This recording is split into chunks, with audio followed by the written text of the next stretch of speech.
Eu estava aqui agora justamente me arrumando para sair. Foi quando me veio o download sobre essa questão da identidade. Porque eu sempre, quando eu vou sair, eu sempre procuro se todos os meus documentos estão dentro da minha bolsa, os cartões, dinheiro, se tem tudo, né? Para eu não ser pega desprevenida na rua. E foi quando me veio esse download da identidade. E por que eu estou te falando isso? Porque muitas das vezes, né, nós baseamos a nossa vida no nome que está lá na nossa certidão, no nome que está lá no nosso RG, onde fala que somos filhos de Maria, de João, de Pedro, de Ana e tal, né? Existe uma infinidade de nomes aí pelo mundo afora. Mas o que acontece? Esquecemos de entender que a nossa identidade está em Cristo e não na nossa identidade terrena. E talvez você, na sua mente, você fale assim, nossa, Carla, mas se eu me comportar dessa forma, eu não estou levando tudo para o lado espiritual? Não. Preste atenção. Você tem que entender que você está aqui nesse mundo, mas você não é daqui. Você é um ser celestial, você é um ser sobrenatural. Só que o sistema, eles não querem que você saiba disso, eles querem que você se comporte como uma pessoa 100% carnal. E isso é mentira, mentira. É, vamos se basear um pouquinho aqui na história de pessoas, né? Pessoas, a gente sabe que existem consulados aqui no Brasil, não só aqui no Brasil, como em vários outros países. Mas eu vou dar um exemplo, tá? A pessoa que tem um consulado aqui no Brasil representando a França, você acha que ela se preocupa com a inflação do Brasil, com como é que está o governo do Brasil, como é que está sendo desenvolvido, como é que está o presidente, como é que estão as situações financeiras, econômicas? Não. Sabe por que ela não se preocupa? Porque os recursos que são mandados para ela não vêm do Brasil, vêm lá da França, vêm lá do país dela de origem. A mesma coisa temos que ser nós. Estamos aqui no Brasil? Sim. Ok, tudo maravilhoso. Mas coloque uma coisa na sua cabeça: você não é daqui. Os seus recursos não vêm daqui. Você não depende do governo. Você não depende da situação financeira do seu país. Talvez essa informação dê um nó na sua mente. Mas quando você confia que você tem um pai, que é Deus, é claro, um pai soberano, um pai além do que vai além da sua limitação humana, e você entende que todo o seu recurso vem dele, acabou a escassez, acabou o medo, acabou o pânico. Então esse desespero que as pessoas ficam, essa ansiedade, esse pânico, ai meu Deus, como é que vai ser a inflação? Como é que vai ser o governo de fulano? Como é que vai ficar? Como é que vai ficar o governo? Como é que vai ficar a economia? Não se preocupe com isso. Lá no céu não tem escassez. Lá no céu não tem dificuldade, não tem pobreza. Só que o sistema, desde pequenininhos, como eu sempre falo aqui nos nossos vídeos, desde pequenininhos somos implantados, somos ensinados que temos que viver conforme as crenças dos nossos pais, as crenças dos nossos professores, e a gente vai crescendo com essa crença de limitação. Mas a gente já nasceu rico. O nosso pai é dono do ouro e da prata. Mas quando a gente fala sobre esse assunto, as pessoas acham que a gente está sendo materialista, né? Mas não é, gente. Olha bem, você é filho de quem? De Deus. Deus é quem? O dono do ouro e da prata. Então não tem por que a gente ficar angustiado, desesperado, com medo. Com medo do futuro, e a Bíblia mesmo fala sobre isso. Que a gente não pode estar ansioso com coisa alguma, porque é Ele que cuida da gente. Será que Deus colocou essa palavra na Bíblia em vão? Claro que não. Claro que não. Só que vivemos baseado só no que o sistema impõe pra gente, e a gente não pensa fora da caixinha. Quando a gente confia, a gente governa. Quando a gente confia que Deus que é nosso patrão, nosso pai, nosso governador, acabou tudo. Acabou a prisão emocional. Acabou o desespero. Acabou tudo. Só que o sistema, a mídia, ela não quer que você saiba disso. Eu vou dar um exemplo para você. Olha bem, aquela mulher lá do fluxo de sangue. Está lá escrito em Marcos, capítulo 5. Eu vou falar exatamente do versículo 34, onde Jesus chama ela de filha. Presta atenção, olha o que a sociedade falou para ela 12 anos, durante 12 anos. Falou que ela era uma pessoa rejeitada, que ela não prestava para nada, que ela não tinha mais recurso. Mas quando ela colocou na mente dele e falou assim, ó, se eu tão somente tocar na orla dos vestidos dele, eu serei curada. Você tem que ter essa mentalidade. Toque na orla de Jesus. E talvez você fique se perguntando, como é que eu vou tocar? Chame a atenção dele. Como é que você vai chamar a atenção dele? O tempo todo pensando negativo?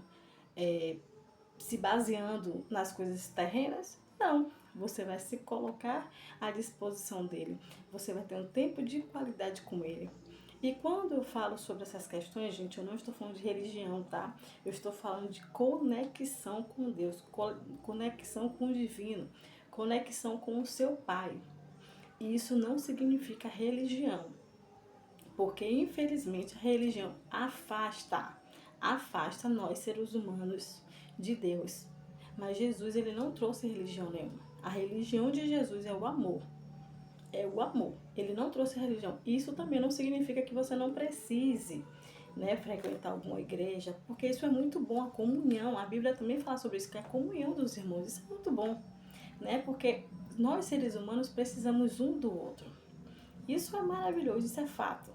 Mas nós não podemos ser, como é que eu posso dizer? Viver com pensamento blindado, né, sobre essa questão celestial, sobre essa questão de que nós temos acesso agora direto ao Pai, né? Não precisamos de terceiros. A Bíblia fala que Jesus é o nosso mediador. Jesus é que intercede por nós, ele que faz a intermediação entre a gente e Deus. Foi por isso que ele morreu lá na cruz. Mas quando a gente toca nesse assunto de Jesus, de Deus, do Espírito Santo, as pessoas ligam isso a uma religião e não é uma religião. Ele é o seu pai, independente de religião ou não, ele é seu pai. E quanto mais você se conecta com ele, mais você vai ficando parecido com ele. Quanto mais você se apresenta para ele, você tem um tempo de qualidade para ele, ele vai se apresentando para você e as coisas vão ficando cada vez melhores e as coisas vão ficando mais esclarecidas para você, tá bom? E aí lá no versículo que eu falei agora, né, de Marcos 5:34, vai dizer assim, que tinha uma mulher que sofria 12 anos de um fluxo de sangue muito forte. E ela ouviu falar que Jesus ia passar por aquele lugar. E ela ouviu falar, né, dos milagres que Jesus já estava fazendo naquela época. E o que foi que ela colocou na mente dela e no coração? Se ela tocasse na orla dele, simplesmente ela seria curada. Temos que ter essa fé. Essa fé que rompe qualquer barreira, qualquer muralha. Quando a gente entende que o nosso Pai, ele é dono de tudo e que lá no céu não tem escassez, então a gente entende que a gente é filho e a gente pode acessar. Como é que a gente acessa? Falando, Senhor, eu escolho vivenciar essa situação, eu escolho experimentar essa situação na minha vida. Não reclamando, a gente tem que determinar. Eu escolho, determino e tudo coopera para o nosso bem e as coisas vêm para nós, certo? E aí Jesus aí tem a situação de que ela vai até Jesus, Jesus passa, ela vai até Jesus e aí o que acontece? Jesus fala, quem me tocou? Porque de mim saiu virtude. Gente, tem pessoas que vai procurar Jesus só por interesses, vai procurar Jesus só pelo ego, né? Vamos dizer assim, só pelo ego. Mas olha bem, aquela mulher foi procurar Jesus para uma dignidade. Porque olha bem, 12 anos separada da sociedade. Por quê? Porque naquela época a pessoa que se comportava daquela forma, né, que tinha essa doença, era considerada impura. E quantos de nós, pela sociedade, não é considerado impuro? rejeitado pela família, pelos parentes e por aí vai, né? Quantas situações nos isola da sociedade por questões financeiras. Mas Jesus, ele tá te chamando de filho hoje, ele tá te chamando de filha. E ele tá te dizendo, eu sou seu pai, vem até a mim que eu tenho o que você precisa. Quando você se chega a ele, ele te dá o que você precisa. Existe um versículo também que diz, né? Buscai o reino de Deus e as demais coisas vos serão acrescentadas. Quando você coloca Deus em primeiro lugar na sua vida, tudo vem. Vem de bônus, gente. E é maravilhoso quando você tem uma conexão com Deus. Quanto mais você tem a conexão com Deus, mais você se conhece, mais Deus vai se apresentando para você e mais as coisas vão ficando mais claras e as coisas vão se encaixando na sua vida. E aí Jesus vai e chama ela de filha e fala, filha, vai em paz, a tua fé te curou. Olha bem, ontem eu estava até comentando lá no meu trabalho que todas as vezes que Jesus, ele curava, né, com todas as vezes que ele curava, que ele libertava, que acontecia algo assim, Jesus, ele nunca falava assim, ó, vai em paz, o mérito foi meu. Não. E isso é o melhor de tudo, gente, de você ter essa comunhão com Deus. Sabe por quê? Porque Deus, ele sempre fala, Jesus sempre fala. É através da sua fé, é através do que você crê. Você crê que eu posso fazer? Eu vou fazer. Deus, ele não se move por necessidade. Entenda isso. Ele não vai se mover pela sua necessidade, ele vai se mover pela sua fé. Você crê que ele pode fazer? Ele vai fazer. Se você não crê, tem que ser algo muito assim, muito surreal para acontecer e não for baseado na sua fé.